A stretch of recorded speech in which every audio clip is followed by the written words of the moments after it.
Good morning, everyone, and welcome to the European Crossover webinar. And we've seen the dollar ease back a bit from these exaggerated levels up here. Seen the dollar yen pull back, the dollar Swiss pull back a little bit, the euro come back.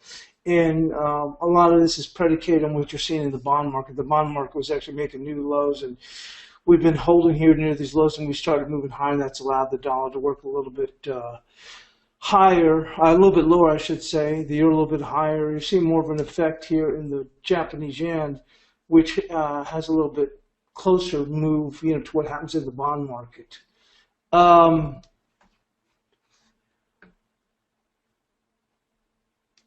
the same thing in gold. I was talking in the Asian session with some people, and I mentioned the 1202 area.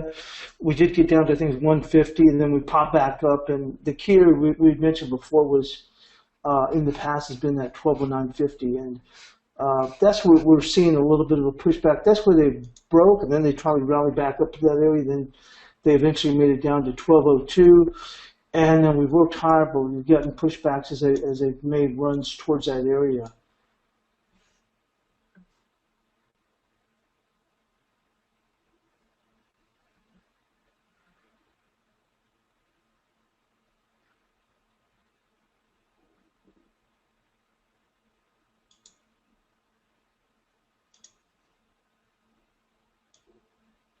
So it says dollar hits index its 14-year high, and we continue to see that sell-off. I was looking at 626 yesterday, and I even had orders to go in, and I thought we'd hit it earlier in the session. And as the session waned on, I ended up canceling the order because I thought my concern was that we would see exactly what had happened, and I thought that was a great area for the euro, but that as we went lower, you would continue to see what they call the Friday flows, and it would just roll into Friday. Actually, even rolled in sooner than that as we kept breaking lower into Asia and even farther lower, and then eventually made it down towards around 585. We had some support at 573. And the trade I talked about with some people was, buying at 626 with a stop at 562 with an overall target of 770. So that stock would have held, but like I said, I pulled the order, and other than some gold scalps, I haven't really done anything. Since the dollar powered higher to its highest level since 2003 against a basket of currencies on Friday, with Trump's victory in the U.S. presidential election, helping to give the greenback his best fortnight against the yen in almost 30 years. Also underpinning the dollar was a speech by Federal Reserve Chairman Janet Yellen, who on Thursday provided a strong signal that U.S. interest rates would rise next month in line with participants' expectations. That's really no surprise. So I'm not really sure why they're hanging their hat on that, because that's pretty much been baked in the cake all along. It wasn't like all of a sudden she's going to say, we're not going to raise. But, I mean, it is what it is, and they pushed it for what it's worth, although I think we've come so far, so fast. The dollar climbed by as much as 0.8% on Friday against the yen to hit a 6-month high at 110.92 on the yen. It gained around 7.5% in the last 2 weeks against the Japanese currency, its strongest showing since January '88, and its second strongest performance in the era of floating exchange rates. What we're looking at is a broad shift of investment back to the U.S., as Richard Kachinos sees head of GT currency strategy in London. There are expectations for tax cuts next year, which were part of Trump's campaign promise, and then there's also the idea of what type of fiscal boost are you going to have. That's what's driving asset prices. It's people's expectations for fiscal impulse next year.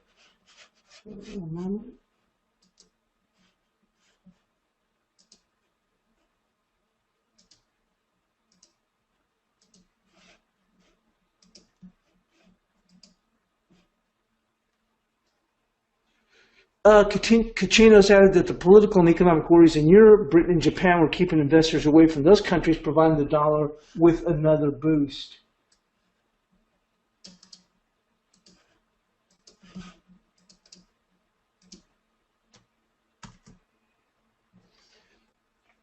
Let's see.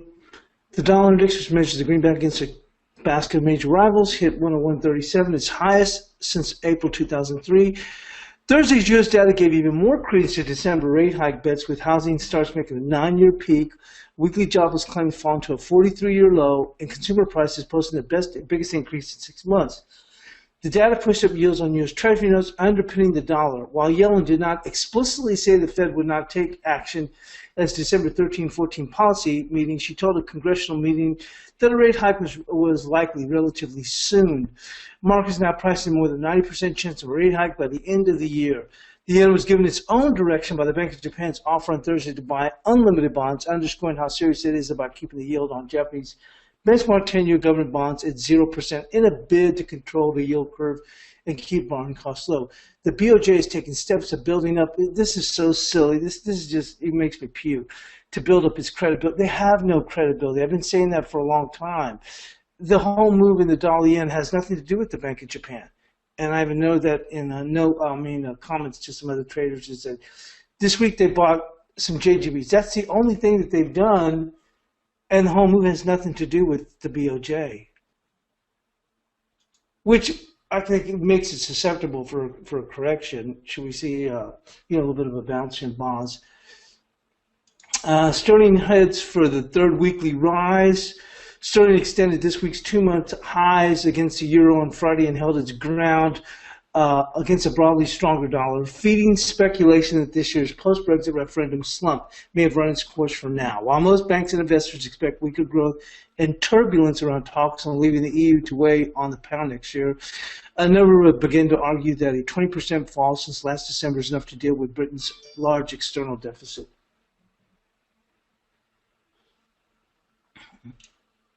Let me see. Sterling was on course for its third straight weekly gain against the euro.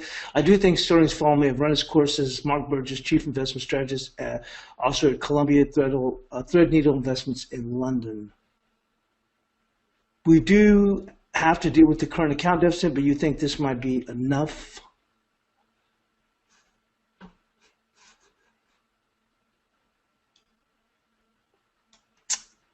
Allison, Dutch Bank, ABN AMRO pointed to models quoted by the Bank of England's Kristen Forbes in 2014. This suggested a 20% decline in the currency would reduce the current account deficit by 2 to 6 percentage points compared with the deficit average 5.5% of GDP over the past 4 quarters. The fall in sterling seen until now would shrink the current account deficit to sustainable levels, they said in a note to clients regarding the pound.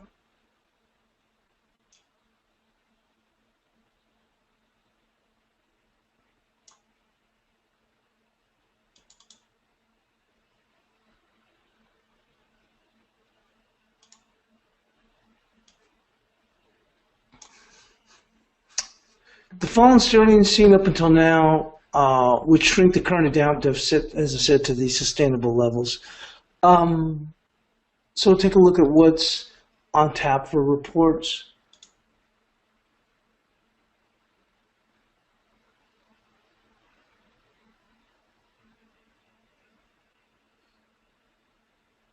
Today we have KC Fed manufacturing, and that's pretty much it, and Canadian CPI.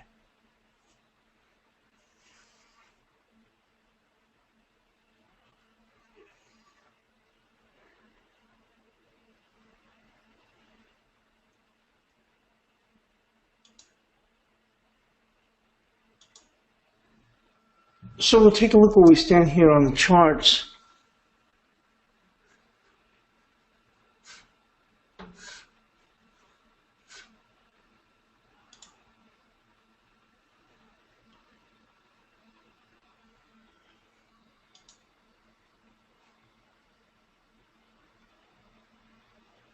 And we're hanging around close to the 626 level that we had talked about.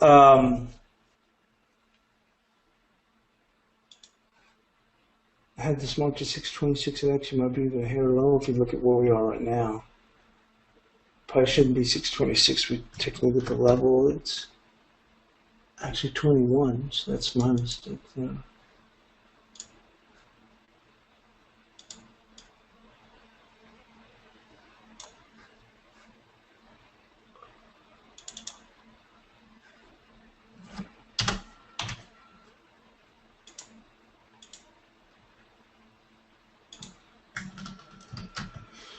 But we did go in and break, and you know, as we came in, I thought from up in here, this was a pretty good area. I had listed 626, it's actually 621.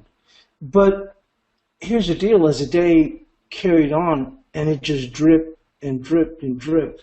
That's not what bottoms are made of. If you keep on dripping.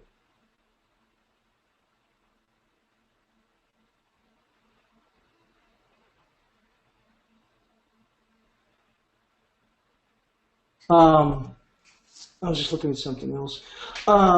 And we got, overdone here, but like I said, and it's, a little bit scary because this is what, and like I said, thank God, I ended up pulling the order and I wasn't that far away from even being, I had some computer problems yesterday. I had, multiple crashes. But I wasn't even that far away from getting hit. I think it was only like about 4 pips away from getting hit. But my thought was, and like I said, bottoms are not made of this. As low as it had already fallen, the idea that we just kept dripping a little bit lower, dripping a little bit lower, dripping a little bit lower. And at that point I said, there's not much time left in the day for this thing to rally.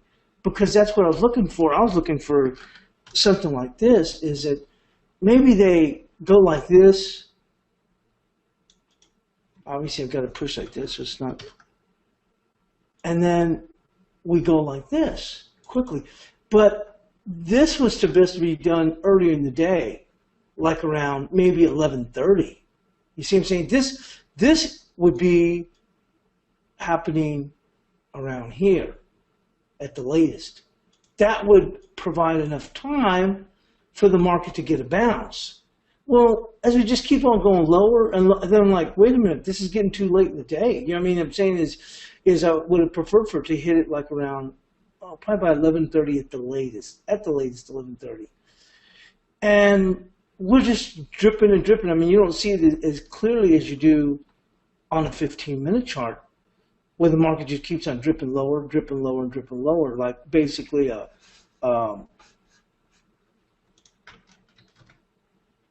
slow death. And I'm thinking, well, you know what? This thing can keep on dripping low, and we get those Friday flows. And what actually happened in Asia is we kept on rolling over.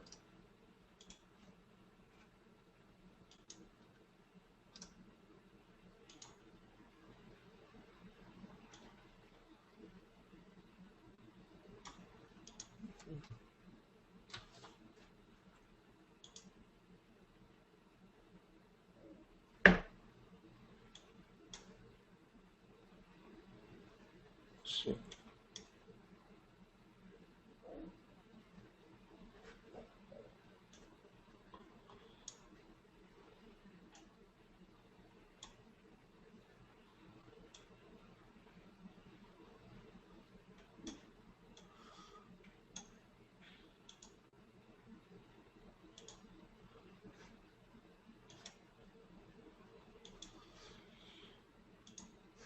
but as much as the dollar's rallying, it had everything to do with what was going on in the bond market. As the bond market kept on rolling over, and we actually took out these lows, and that's what got the dollar pushing higher. And that's what you have to keep an eye on, is this bond market and what's happening with this bond market.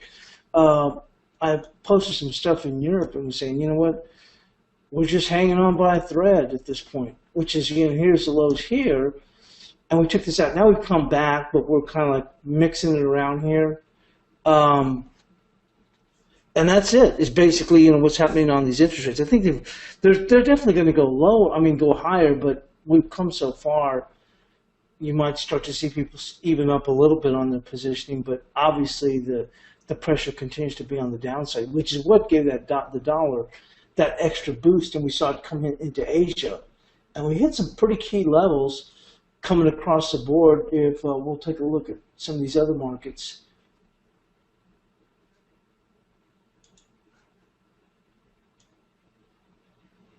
Here in the dollar yen, we got it back even past this 1050, which I thought was even, I thought once it got past 10, that 1050 was a good marker, and then they probably fade from there. But they took it a little bit higher up to this level here, this 1083, and they got just a hair above it. But I'll tell you what, it's pretty hard to take the other side on a Friday, for a lot of people. And it's, and especially when the bonds were at their lows. The market is susceptible for a little pullback, but I mean, it's hard. Like I said, no one's willing to go in and really step in and try and take the other side. I mean, even though we got to this key level, it stayed traded in just about a 25 pip range until finally we're starting to ease back a little bit here.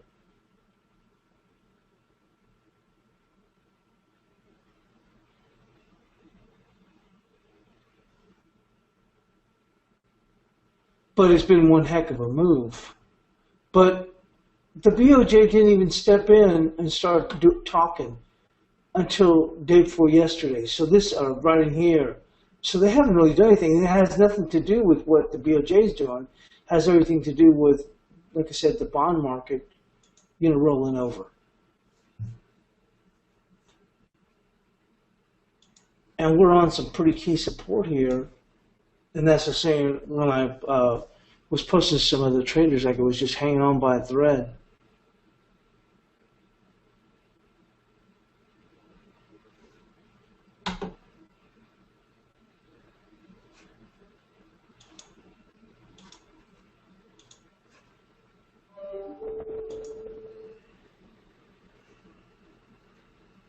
If you look at the bond market here, you can see it made up here to 07, and we started pulling back. And you saw a little bit of a difference here in the euro, which came into that, which had marked 626 to section 621, and you start to see that pull back a little bit. Basically, the euro is just simply following the bond market at this time, and just following it on an intraday basis.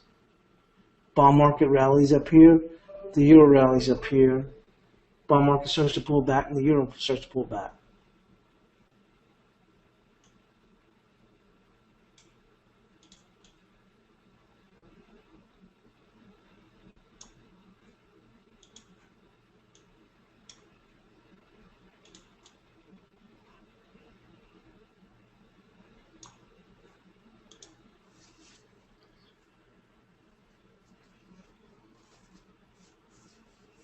And you're seeing that even when the yen came down here.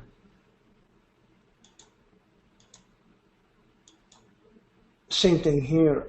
As the bond market pulls back from this 08, you see the euro find a bid down here and start working higher.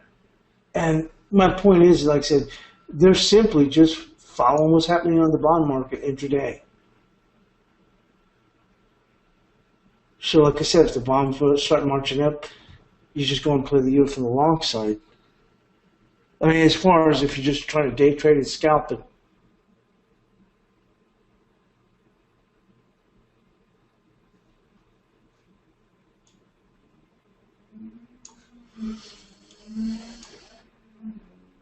So let's see. Let's go and take a look here on the cable.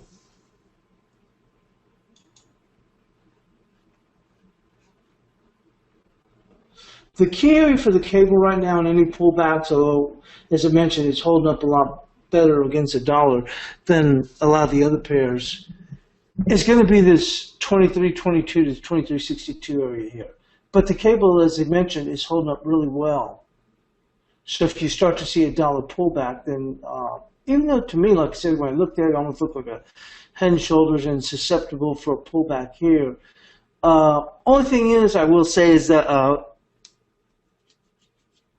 if the dollar starts to pull back, that'll allow the euro to come back a little bit. And so that may weigh on this as you probably see the euro pound show some strength for the euro if the dollar starts to ease back. But like I said, everything, it's hard to take the other side on Friday, which doesn't make a whole lot of sense. And right now, it's just everything is predicated on what's happening here in the bond market.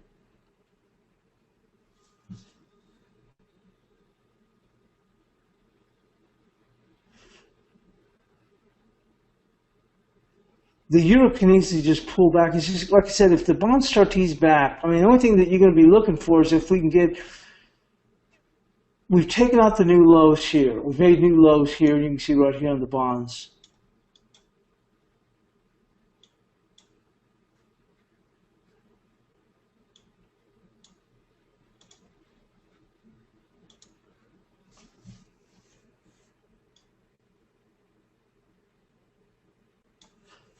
So if we can hold these lows, you might get a little bit of short covering, but that's, like I said, it's just going to go in and relieve a little bit of the pressure, but obviously they're heading in one direction.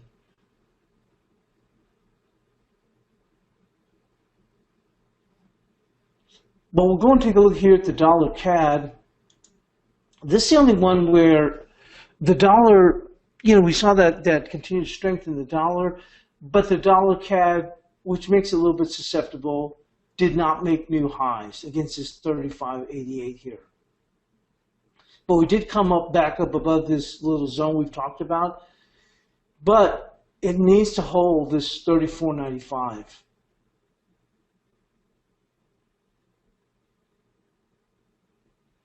Part of this was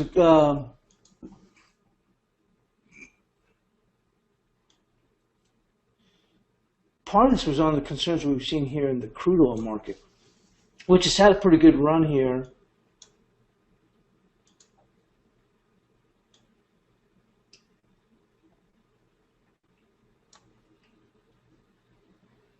And weighed a bit on the dollar CAD. Although the dollar CAD hasn't been paying that much attention to crude, but we were so far stretched in the dollar that even though the dollar was making new highs, and we're starting to slide here further into the dollar CAD.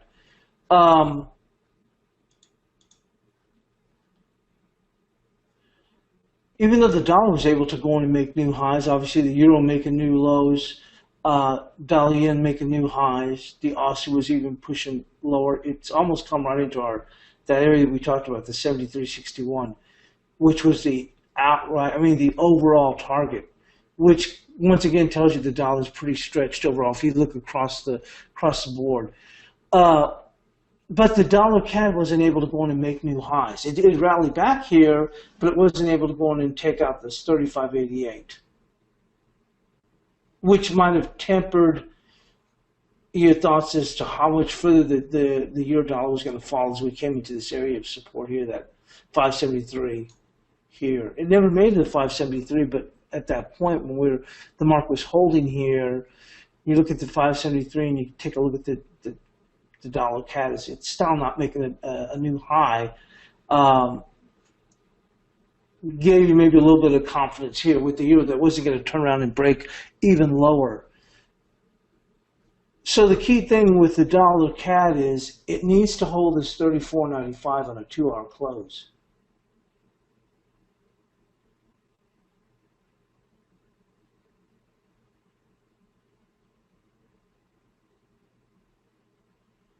So this is one that I think holds a little bit more weight because even though the dollar made new highs against the euro and the yen, it didn't make new highs against the CAD. I think I saw in Blake's chat when one of the guys had taken a short in the dollar CAD. And this is something to hang your hat on. You can see a little bit of the level right there, which comes in just above this area here. But that's something to hang your hat on because it never did make a new high.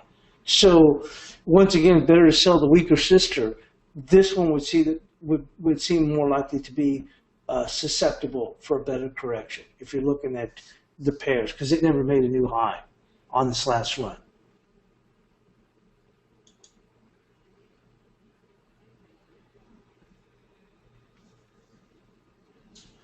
We'll take a look here on the dollar Swiss. And we made our way up here to this 120. And they've really stretched this thing for practically all it's worth here. And we've seen a pretty decent little pullback against this area. If you think about it, to a certain extent, the dollar Swiss is pulling back a little bit further than even the euro.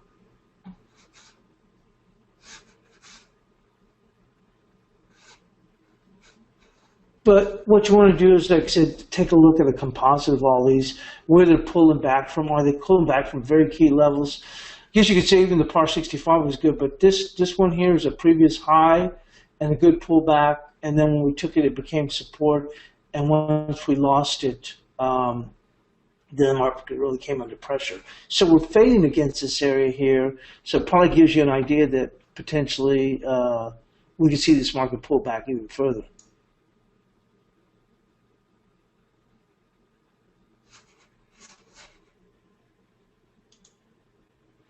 but you're going to have to keep an eye on this bond market here. The only thing you start to look at now is if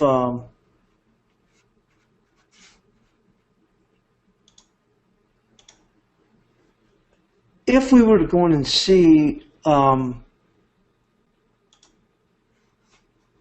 bit of divergence, and that's what you're going to look for. Just some warning signs.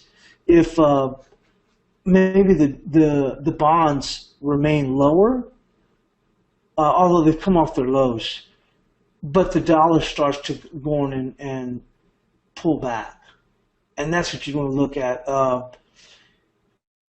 I mean, the bonds found lows, and that coincides the same time with the dollar squish hitting this key level, this 120.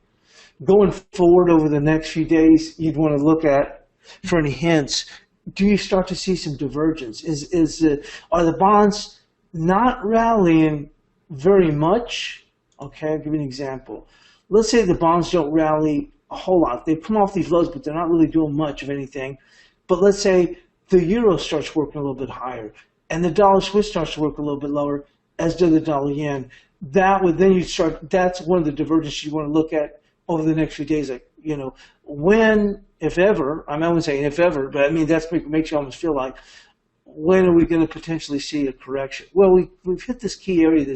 I kept my current at 626. It was actually 621. We got past it, but we held above this 573.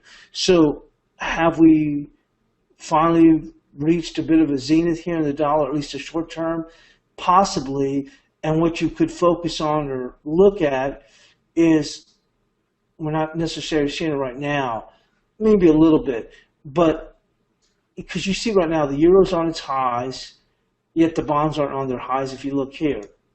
So what you'd be looking at over the next few days is, do you see some type of divergence like that? And then that way, if the bonds start to turn back, then you'd even get an extra boost with the euro. Max says, do you expect long dollar positions to be closed or reduced before the weekend? That's a good point. I actually would think so, because we've come so far so fast. I mean, closed, some people may close them, but reduced, yeah, I would think so. Because this is really huge considering how far we've fallen. It's almost beyond most everybody's expectations. So at that point, it would make sense to reduce positions. So one of the things I mentioned this morning to some people was that, and we were still down, I think, around 6, maybe just a hair above 6. I said a move to about 650 is within reason, because you just as there's some pressure eased off by some people that probably want to, and I've mentioned that, may want to go in and cover positions ahead of the weekend. Because if you're this low, then who's to say they just open up a little bit higher in the weekend? So to me, a move down here made a lot of sense for those that were short to go and start to take some of their stuff, chips off the table. It's time for a break. When we get back, we'll take a look at the other pairs. Okay, everybody, welcome back to the crossover. We'll jump right back into the charts.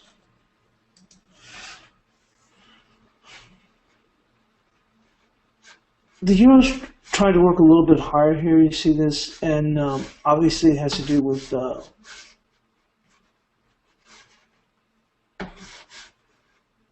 what's going here in the bond market. We had made these new lows here, and mentioned earlier in the European session to some guys, we were just barely hanging on by a thread. And we've seen the bonds work a little bit higher, which allowed some pressure to go in and come off of the euro. And we had got almost into this 573 area here. We held above it. This 620, I kept mentioning 626, it really wasn't 626. I looked at closer, actually 621. We've come to this area, and this looked like a pretty solid area, but we got past it, and we had this 573. And really, it was the bonds holding here, which has allowed the dollar to pull back after hitting a key level here on the dollar Swiss. Same thing here on the dollar yen. And as I mentioned, I think we were trading at 106. I'd have to go and check, but I posted a chart to the guys and saying, hey, look, it's not unreasonable to think that we'll make a move up to 650 today, as they relieve some pressure off. And Max made a good point, which is, do you think people will be closing out reducing their positions. Well, I don't want to go as far as saying closing out their dollar long positions, but I think people will be taking some of those positions off the table, probably have, as we dip below 6. And when they were trying to see, if we look at this a little bit closer, were we going to get follow through all the way to 554? And you can see here with this bar,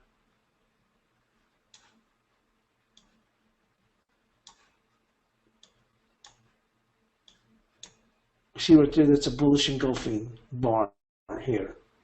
It's a 2-hour chart, but you can see here, we just are matched right here at this low and taking out this high.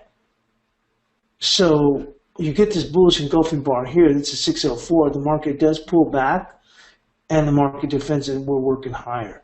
But the key thing is we had made new lows and got below 6.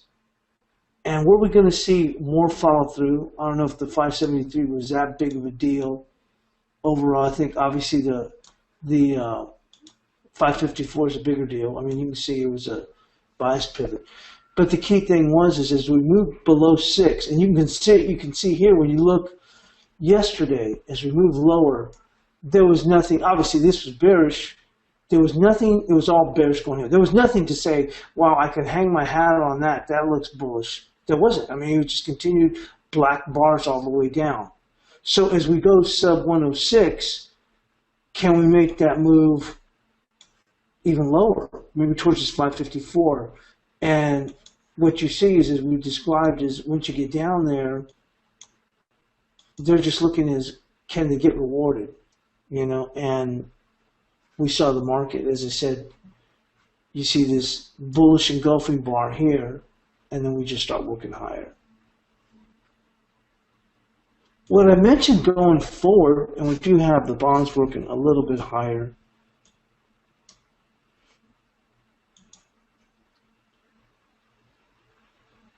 is will we start to see a little bit of divergence next week? That's what you probably want to look at. Will we start to see a little bit of divergence next week?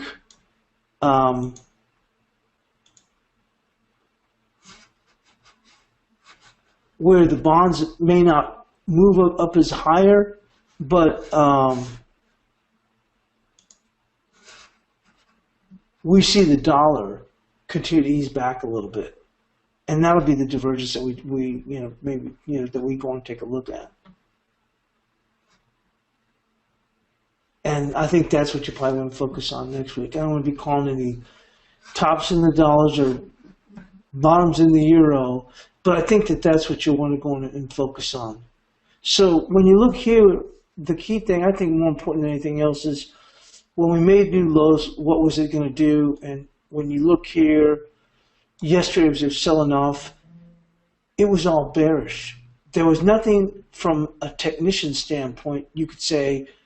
I talked about the 626 level, which was, like I said, I was off. It's actually 621. But when you look here, there was nothing you could say other than it coming to a level. There was nothing you could say that was bullish on the way down here. It's just lower. Every bar is black, meaning where it opens, it closes even lower. Continued. So as we broke below 6, this bar here didn't mean anything here. We're like, okay, they're just holding here. And now we go even lower. Okay, so it's like, okay, are we going to make that move even lower, maybe towards the 554? And then what they look at is finally you get a bullish engulfing bar here. At that point, then I'm sure you finally saw some short covering come in. And you saw the market dip in here. But if you look in here, we weren't able to go below these lows. I mean, we, on the candle, the wick did, but the body didn't.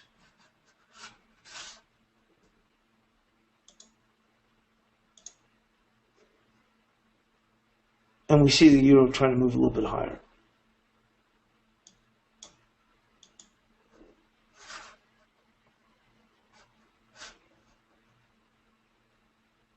And we're coming into a little bit of resistance here at this 28. But this is what I'm talking about. So when you got below 6, is there any follow through? And so you see this bullish bar here, an engulfing bar.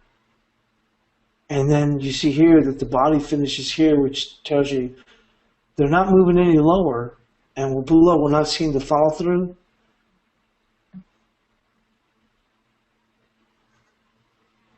And we're seeing the bonds work higher now.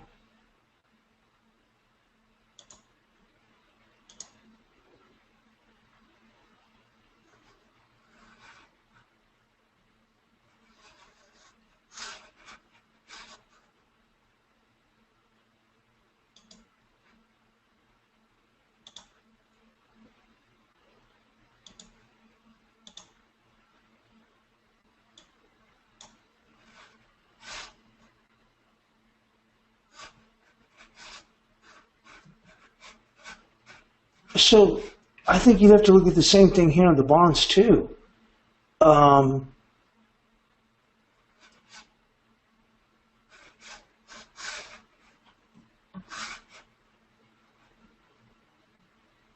If they didn't get the follow through here on the bonds, on the downside, it looked like we're getting a little bit, the market was able to hold it.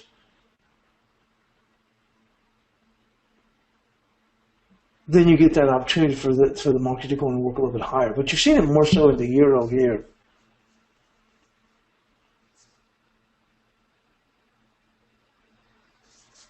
We're coming into a very key area here of resistance on a very short-term basis here on the euro.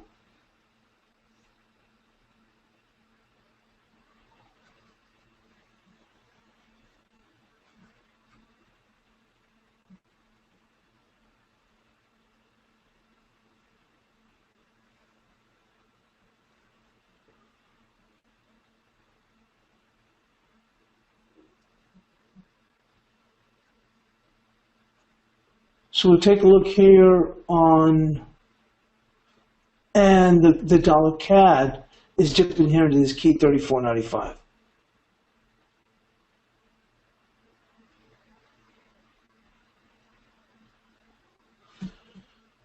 But I think the key right now is here the bonds and see if we can get a little bit higher on the bonds here. But we are, like I said, the dollar CAD needs to hold this 34.95 area here.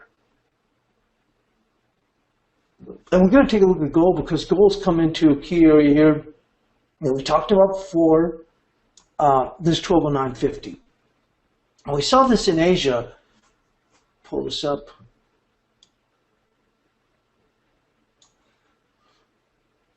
And I told some of the guys that got this posted about the 1202 area. So I was able to scalp a little bit here with the gold market. But I told them also the key levels, I just said it this morning, but they did hit the 02 very, very earlier, that the key levels, once again, were still the 02 and the 09.50. And that's where we've rallied up in here in this area. I mean, I'm going to call it rally, but, from the lows down here, up below is going to be 1191, 1189. But that being said,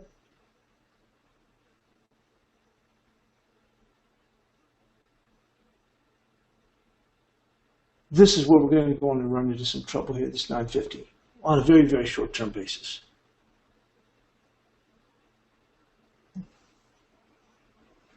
But the key, you see here the bonds here at 06. The next key area for the bonds is going to be this 53.12.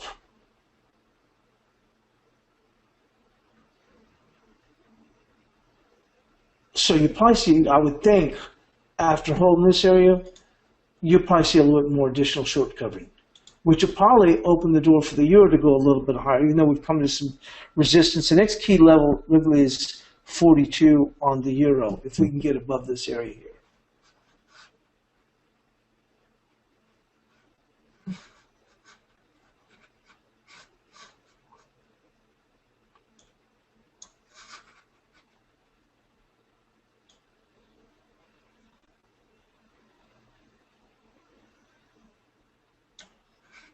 And we'll take a look at the gold on a little bit closer basis.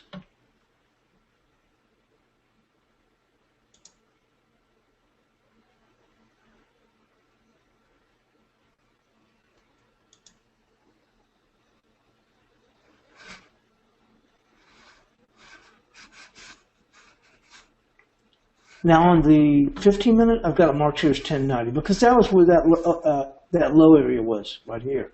But we had talked about this on the 2-hour chart, the 950, and this is, I thought we were going to get to the 950 long before. I thought we'd make it down here to the 950. I thought that was going to be a good area.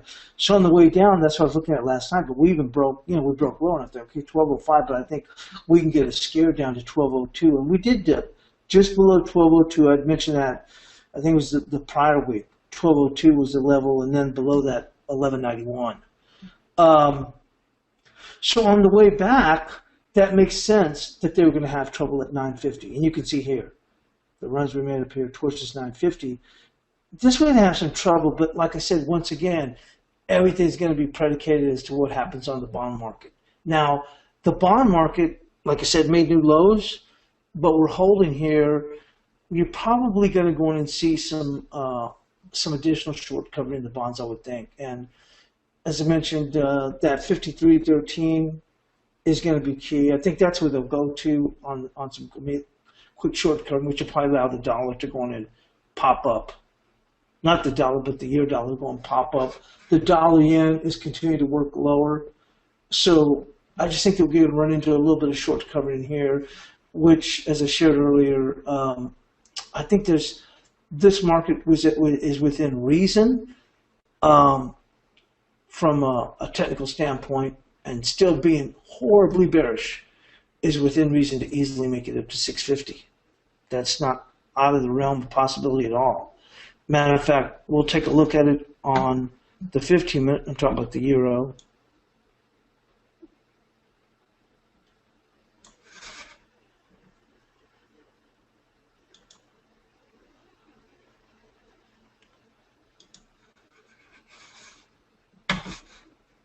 You see right here, I think I came out with this, I was talking about it earlier in the show. I think we're around 6, and I was saying, hey, it can make it up to 650. And you can see here, we've got right here at this little level here, 29, and then here at 43. But this is not out of the realm of possibility for us to make it right here into the 50s. And still, the market looks like dog crap. You see what I'm saying? So if you look at it in context, I'm not saying you got to be buying the lows, whatever. I'm just saying is that at this point, a move to 650 is like a spit. It's nothing. You know what I mean? Forget even the election night. Just back it up to here. And still 650 is nothing. But like I said, we'll see. I mean, the bonds are at 50.40, 53.07. So we'll see how it plays out. But my guess is if we can get the bonds to pop up, we'll see what happens here, but I think this 43 is where they'll make a move towards this level right here. If we can get some more additional covering, then yeah, we can take it up into the 50s. But for right now, if we can get the bonds to push a little bit higher, I think that's what they'll target. The dollar yen has some support just below 10. That makes sense that they just take out that even number.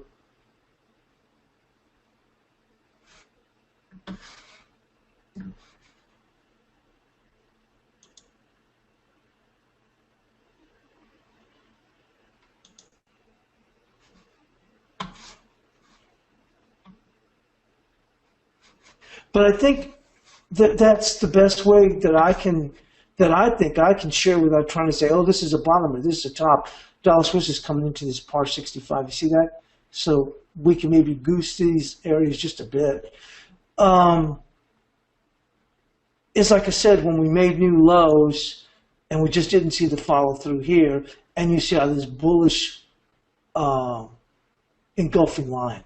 And you can see the euro trying to push up here. But we're coming into support here in the dollar Swiss. Doesn't mean we can't push it a little bit further. You look here at the dollar yen right here. Let's go and take out 110.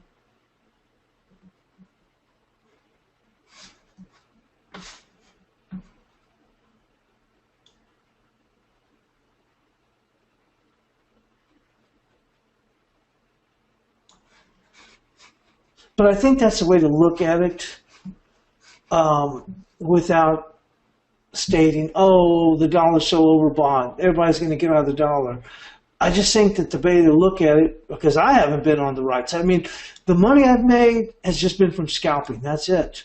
So, to be honest with you, I'm very fortunate to not got my rear end clobbered. But I think the way to look at it here was, what do you do if you're short? I'm looking at the other side, and they're right. They're short and they're right. I mean, the saying is, and they're saying, hey, how much more? What do I get out? I'm doing exceptionally well. Can it get to 550? And then they look and they go, okay, we're below 6. Let's see what happens here. And like I said, you get this bullish engulfing bar, and then here, and it opens the door for us to move higher. We're into a key area though of resistance, but just like I said, that's I think the best I can impart. I think Blake's actually going to be coming on. That's the best that I can impart here. So I'll wait for Blake to go on and come on. Hey, what's up, man? Hey, by the way, I want to thank you. You saved my rear end.